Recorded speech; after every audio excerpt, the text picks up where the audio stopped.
And surprisingly, sino yung mga bagong midfields natin ngayon? Parang ano no? Parang hindi tayo sanay sabihin to eh. Red Bull? Midfield? Red Bull? Tuturut nasa midfield? Nasaan na yung mga tuturot-turot dyan?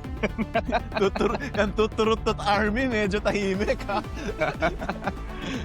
Mga Max fans. Natatawa ako dun sa isang comment. Parang sabi niya, Sir Dax, di ba sabi mo kahit saan ilagay na kotse si Max Verstappen ay ipapanalo niya? Ginawa kang propeta.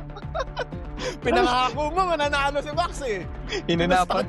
Pinusta ko yung bahay namin eh. Pinakita sa akin yung resibo. Pinangako mo sa akin, mananalo si Max kahit saan mo ilagay. Salaan mo to, Karen Dax. So, yun nga, yung Red Bull sa ngayon, nahihirapan sila sa kanilang energy deployment din. So, same issues as the other teams. Hindi pa sila nasasanay, nangangapa pa rin. But, to be fair naman sa Racing Bulls, talagang lumalaban sila sa mother team nila na Red Bull Racing, di ba? So, nakita na naman natin yung labanan ni Lindblad and Verstappen. Oh, magaling din mag-defend si Lindblad eh, no? Hindi rin takot. No.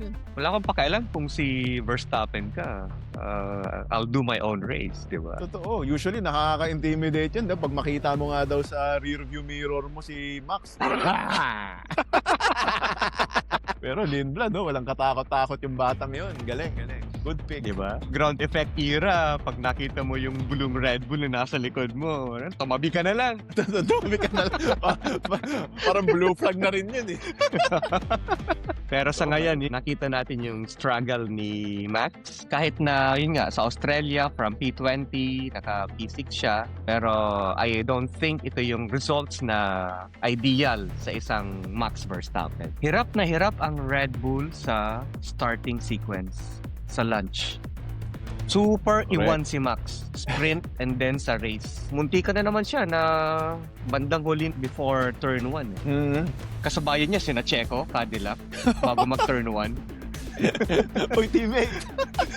Yun nga, no? Parang nabanggit mo rin to eh, yung nagsuspool ba? Yung hindi kumakagat agad yung turbo lag. Oo. Nangyari yun eh, kay Max nung China lang. Kaya kita mo, pagka-start, siya, nilamon agad siya ng buong field eh. Di ba? Naiwan agad eh. Hopefully, ngayong break sa April, ma-figure out nila yon kung paano nila i-address yung spooling, yung spinning during launch, yung turbo lag na nagagawa ng power unit ng Red Bull.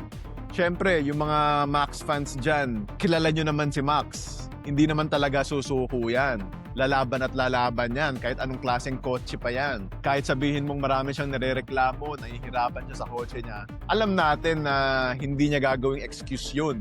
Pipigain niya lahat ng bilis na kaya niya, kahit anong kotse pa yan. Pero ngayon talaga, makikita mo, struggling talaga sila. Yun lang, hirap ang Red Bull, pero sa mga Mang Max fans, we all know, the heart of a champion, lalaban at lalaban yan.